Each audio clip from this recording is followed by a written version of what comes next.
Le masque a fini par se fissurer. Pendant des années, Jean-Claude Van Damme a donné au public l'image d'un homme taillé pour encaisser les coups. Sur l'écran, il avançait droit, torse dur, regard fixe, comme si la douleur n'avait jamais trouvé d'entrée dans son corps.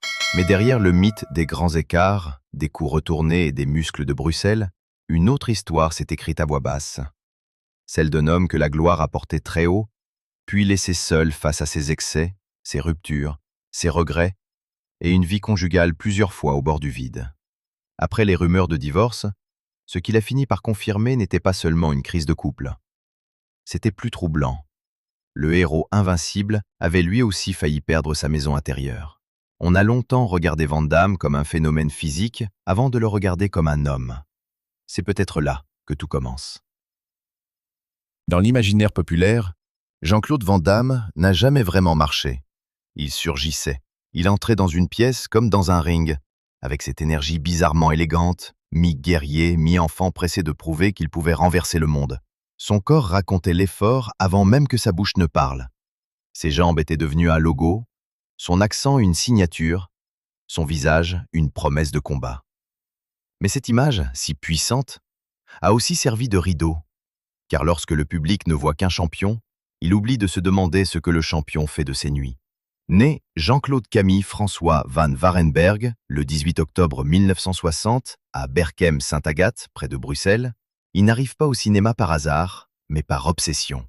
Avant Hollywood, il y a le karaté, le culturisme, la discipline et ce rêve presque insolent d'un garçon belge qui veut devenir plus grand que le décor où il est né. Biography rappelle qu'il est devenu célèbre pour ses coups acrobatiques et ses grands écarts dans des films comme Bloodsport, le film qui a installé son nom dans la mythologie de l'action américaine. Mais la célébrité ne l'a pas seulement révélé, elle l'a aussi déformé. Quand Bloodsport explose en 1988, Van Damme devient soudain ce que l'industrie adore fabriquer. Un corps rentable, une silhouette immédiatement vendable, un nom que l'on colle sur des affiches pour promettre de l'adrénaline. Puis viennent Kickboxer, Universal Soldier, Hard Target, Time Cop, Sudden Death. Une décennie entière semble vouloir tourner autour de lui. Chaque film ajoute une couche au personnage public, mais chaque couche éloigne un peu plus l'homme de ce qu'il peut avouer. C'est dans cette distance que les fissures apparaissent. À l'extérieur, tout ressemble à une conquête. À l'intérieur, c'est plus instable. Van Damme devient l'un de ces acteurs que le succès oblige à courir plus vite que sa propre fatigue. Le cinéma d'action des années 1990 n'a pas beaucoup de tendresse pour ses héros. Il veut qu'ils frappent, qu'ils sautent, qu'ils encaissent, qu'ils sourient aux avant-premières, qu'ils recommencent. Mais que se passe-t-il quand celui qui joue l'homme invincible ne sait plus comment dire qu'il est épuisé? Dans sa vie sentimentale, cette tension prend un visage. Gladys Portuguès.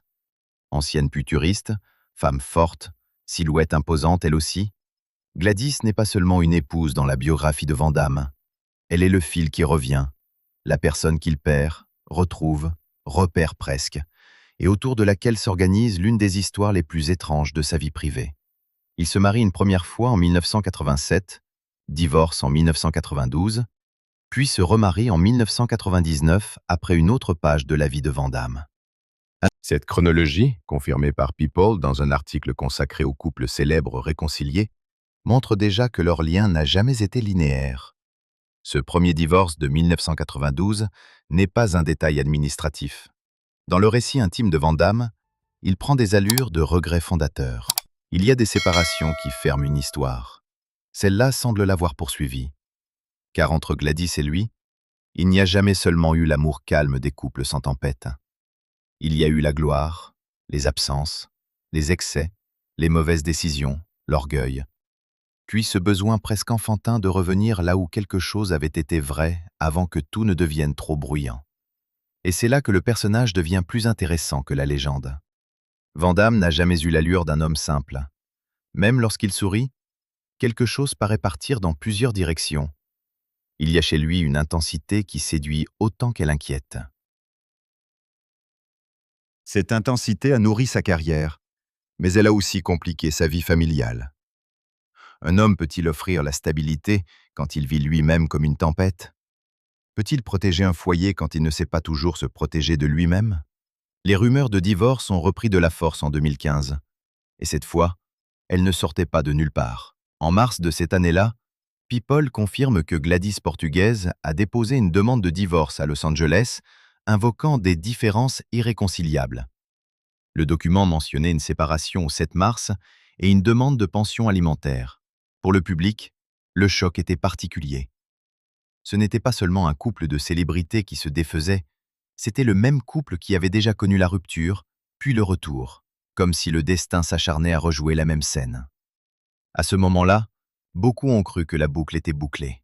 2 mariages avec la même femme, 2 effondrements possibles, un héros de cinéma rattrapé par une histoire conjugale trop humaine. La presse a raconté l'affaire comme elle sait le faire. Date, papier, séparation, procédure. Mais derrière ces mots froids, il y avait quelque chose de plus intime. Car lorsqu'un couple se sépare une deuxième fois, la question n'est plus seulement « pourquoi cela n'a-t-il pas marché ?» La vraie question devient « qu'est-ce qui était si fort pour qu'ils aient essayé encore ?» Van Damme aurait pu se cacher derrière le silence, laisser les avocats parler, attendre que la tension passe. Mais l'histoire n'a pas pris cette direction. Quelques mois plus tard, le récit bascule. Il affirme que la famille JCVD reste forte, que sa femme est forte, que les enfants sont forts et que les couples doivent traverser leurs problèmes ensemble au lieu de se briser trop vite. People rappelle que la procédure de 2015 n'est finalement pas allée jusqu'au bout. Cette déclaration n'a rien d'un simple communiqué pour sauver l'image. Elle sonne plutôt comme l'aveu d'un homme qui connaît trop bien le prix du divorce pour en parler légèrement. Ce qu'il confirme alors, ce n'est pas un bonheur parfait, c'est même l'inverse. Il confirme que l'amour peut être réel et pourtant abîmé, que la famille peut tenir debout tout en ayant été secouée, que la fidélité à un lien ne signifie pas l'absence de blessures. Dans le monde des célébrités, où l'on aime vendre les couples comme des vitrines, cette nuance dérange. Le public préfère souvent les histoires simples. Ils s'aiment ou ils se quittent. Ils sont heureux ou ils mentent. Ils sont solides ou tout est fini. Van Damme, lui, se retrouve dans une zone plus trouble, celle des couples qui ont failli disparaître, mais qui continuent malgré les cicatrices. Et ces cicatrices ne viennent pas seulement de l'amour, elles viennent aussi de l'homme qu'il a été au sommet. Dans les années de grande vitesse, Van Damme ne se contente pas de tourner, il consomme sa propre légende. Les plateaux, les voyages, la pression, la célébrité, les attentes, l'argent, l'attention féminine, les excès, tout devient matière à vertige. Beaucoup de stars d'action ont vécu cette contradiction, mais chez lui, elle semble plus visible, presque plus nue, car Van Damme a toujours eu cette manière étrange de laisser filtrer quelque chose, même lorsqu'il essaie de jouer le dur. À la fin des années 1990, un autre mot entre dans son histoire publique, trouble bipolaire. Rolling Stone évoque son diagnostic à la fin de cette décennie, dans un portrait publié en 2017 sur sa réinvention. Van Damme a lui-même parlé de ses variations extrêmes d'humeur dans l'émission britannique Jean-Claude Van Damme, Behind Closed Doors, expliquant qu'il prenait un traitement et qu'il avait connu très jeune ces bascules intérieures où le monde semblait changer de couleur d'un moment à l'autre. Il faut le dire avec prudence, parce qu'une condition mentale ne résume jamais un être humain. Mais dans son cas, elle éclaire certains reliefs de l'histoire sans servir d'excuse magique. Elle permet de comprendre pourquoi la vie privée de Van Damme a pu être si difficile à stabiliser, pourquoi l'amour autour de lui a parfois dû composer avec des tensions que le public ne voyait pas, pourquoi l'image de l'homme en contrôle était peut-être la plus grande illusion de toutes. Sur un plateau, il savait où placer son pied, quand frapper, comment tomber. Dans sa vie, tout n'était pas chorégraphié. Gladys, dans ce récit, n'apparaît pas comme une simple épouse qui pardonne ou qui attend. Ce serait trop facile, presque injuste. Elle est plutôt la personne qui a vu les deux Van Damme, celui que la foule applaudissait et celui que la maison devait supporter. La force de leur relation ne vient pas d'un conte parfait, mais d'une endurance presque brutale. Aimer quelqu'un de célèbre, ce n'est pas seulement vivre dans la lumière, c'est parfois vivre avec ce que la lumière a brûlé en lui. Leur histoire porte aussi une ironie puissante. Van Damme, l'homme associé au contrôle physique absolu, a souvent semblé perdre le contrôle sur ce qui compte le plus, son équilibre, ses choix, ses liens.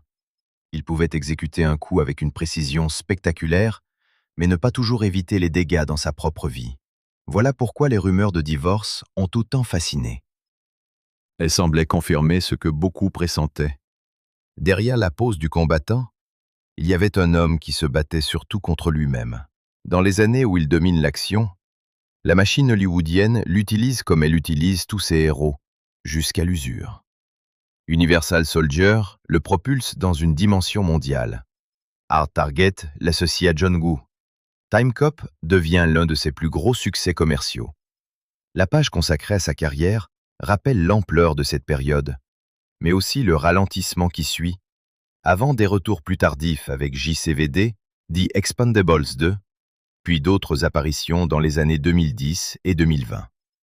Mais le problème d'une carrière bâtie sur le corps, c'est que le temps finit toujours par entrer dans le cadre. Un acteur dramatique peut vieillir dans le silence d'un regard. Une star d'action doit négocier avec chaque articulation, chaque muscle, chaque souvenir de ce qu'elle faisait avant. Pour Van Damme, le passage des années a été cruel parce que son mythe reposait sur une promesse presque impossible. Rester le même. Or, personne ne reste le même. Pas même l'homme qui a fait croire à toute une génération que la volonté suffisait à piller le réel. Quand les grands studios se détournent, l'acteur doit trouver d'autres voies. Certains films deviennent moins visibles, certains rôles moins prestigieux, certaines sorties moins éclatantes. Ceux qu'il avait adorés comme icône commencent à parler de lui comme d'un nom du passé. Cette expression, star d'un autre temps, est l'une des plus dures que l'on puisse coller à un acteur encore vivant, encore actif, encore habité par son désir de jouer. Comment continue-t-on lorsqu'on a été une affiche géante et que l'on devient soudain une référence nostalgique? Van Damme a répondu d'une manière inattendue, en acceptant parfois de se regarder lui-même. JCVD en 2008 marque un tournant symbolique. Ce n'est plus seulement le héros qui frappe, c'est l'homme qui se laisse voir fatigué, presque humilié, coincé entre son personnage public et sa fragilité réelle. Pour beaucoup, ce film a révélé ce que les blockbusters cachaient. Van Damme pouvait être touchant. Il pouvait être étrange, drôle, maladroit, sincère. Il pouvait jouer autre chose que la puissance. Et peut-être fallait-il tomber du piédestal pour que le public découvre enfin son visage. Dans sa vie familiale, la même logique semble se répéter. Il ne s'agit plus de prétendre que tout a toujours été solide. Il s'agit de reconnaître que la solidité, parfois, vient après l'effondrement. Avec Gladys, il n'y a pas la pureté d'un amour sans accroc. Il y a quelque chose de plus rare et de plus dérangeant. Un lien qui a survécu à sa propre rupture. Ils se sont quittés, ont vécu d'autres histoires, puis sont revenus. Ils ont presque replongé dans le divorce, puis ont reculé. Peut-on appeler cela un échec? Ou faut-il y voir une forme de loyauté que seuls ceux qui ont traversé le chaos peuvent comprendre? Ce qui rend cette histoire si captivante, c'est qu'elle contredit l'image habituelle de Van Damme. Le cinéma l'a vendu comme un homme de décision immédiate. Un danger apparaît, il frappe. Un ennemi se dresse, il gagne. Une injustice éclate, il répare. Mais la vie conjugale n'obéit pas à cette dramaturgie. On n'écrase pas une crise de couple avec un coup de pied retourné. On ne soigne pas un enfant blessé par une absence avec une scène d'action. On ne répare pas une épouse fatiguée avec une déclaration de tapis rouge. Dans la vraie vie, il faut rester après la scène. Il faut répondre des dégâts. Ces enfants occupent alors une place centrale. Christopher et Bianca, nés de son union avec Gladys, et Nicolas, né de son mariage avec Darcy Lapierre, rappellent que les choix sentimentaux d'un homme célèbre ne concernent jamais seulement la une des magazines. Derrière chaque mariage, chaque séparation, chaque retour, il y a des enfants qui grandissent dans le bruit d'un nom mondialement connu. Lorsque Van Damme insiste sur les effets du divorce sur les enfants, il ne parle pas comme un moraliste extérieur au sujet, il parle comme quelqu'un qui a déjà vu la casse. C'est peut-être là que se trouve le vrai aveu. Pas dans une révélation spectaculaire, pas dans une phrase destinée à faire exploser les réseaux sociaux, mais dans cette reconnaissance plus lourde. Il sait que ses choix ont eu un coût. Il sait que le divorce n'est pas seulement une formalité légale. Il sait que l'amour ne suffit pas toujours, mais que l'on peut parfois décider de rester pour reconstruire autrement. À un certain âge, les hommes qui ont beaucoup fui finissent par comprendre que la seule victoire qui compte n'est plus de partir, mais de ne plus tout détruire. Il serait pourtant trop simple d'en faire un saint tardif de la famille. Van Damme reste un personnage contradictoire, parfois imprévisible, souvent excessif. Sa parole publique peut être confuse, fulgurante, désarmante. Il a bâti une partie de son charme sur cette étrangeté. On ne sait jamais tout à fait s'il contrôle l'effet qu'il produit ou s'il se laisse emporter par lui-même. Mais c'est aussi pour cela qu'il intéresse encore. Les icônes trop propres vieillissent mal. Lui a gardé quelque chose de cassé, donc de vivant. Le public, lui, a changé de regard. Dans les années 1990, on voulait de Van Damme qu'il soit invincible. Aujourd'hui, ce qui retient l'attention, c'est justement qu'il ne l'est pas. Les spectateurs qui l'ont vu frapper dans Kickboxer ont vieilli avec lui. Ils savent désormais que les plus grands combats ne se passent pas forcément devant une caméra. Alors, lorsque la rumeur de divorce revient, elle n'est pas seulement une curiosité people. Elle touche une question plus universelle. Que reste-t-il d'un couple lorsque tout ce qui l'a blessé est déjà connu? Dans le cas de Van Damme et Gladys, la réponse n'est pas parfaitement nette. Et c'est ce flou qui donne de la force à leur histoire. Ils n'offrent pas au public une romance de magazine, lisse, parfumée, pleine de photos choisies. Ils offrent une relation avec des reprises, des ruptures, des retours, des papiers déposés puis non menés à terme. Une relation qui ressemble moins à une ligne droite qu'à un combat long, parfois laid, parfois digne. Est-ce de l'amour? De l'habitude? De la loyauté? De la peur de tout recommencer? Peut-être un peu de tout cela, comme souvent dans les couples qui durent après avoir failli mourir. Ce que Van Damme confirme au fond, c'est que sa maison n'a jamais été aussi simple que son image. Il confirme que la gloire n'a pas protégé son mariage. Il confirme que son tempérament, ses troubles, ses excès et sa carrière ont pesé sur ceux qui l'aimaient. Il confirme aussi que la famille reste pour lui une sorte de dernier territoire, celui qu'il ne veut plus abandonner sans lutter. Ce n'est pas une confession propre, c'est une confession humaine. Et l'on comprend alors pourquoi cette histoire résonne plus fort qu'une simple séparation de célébrités, parce qu'elle raconte le destin d'un homme qui a gagné contre des ennemis imaginaires pendant des décennies, mais qui a dû apprendre beaucoup plus tard à ne pas transformer ses proches en victimes collatérales de son propre chaos. Sur un écran, Van Damme pouvait toujours se relever au ralenti. Dans la vie, se relever demande moins de panache et plus d'humilité. Gladys a été, dans cette histoire, plus qu'une partenaire. Elle a été le témoin d'une version de Jean-Claude que le public ne pouvait pas applaudir. Celle des jours difficiles, des humeurs instables, des regrets, des promesses fragiles. La presse peut parler de divorce, de réconciliation, de procédures abandonnées, mais dans l'intimité, il n'existe pas de communiqué assez long pour raconter ce que coûte le fait de rester. On ne sait jamais vraiment ce qu'un couple traverse une fois la porte fermée. On ne voit que les traces, une demande déposée, une phrase lancée, une apparition ensemble, un silence. C'est pourquoi il faut éviter de transformer cette histoire en conte de faits tardifs. Dire qu'ils sont restés ensemble ne suffit pas à dire qu'ils n'ont pas souffert. Dire que la famille est forte ne signifie pas qu'elle n'a pas tremblé.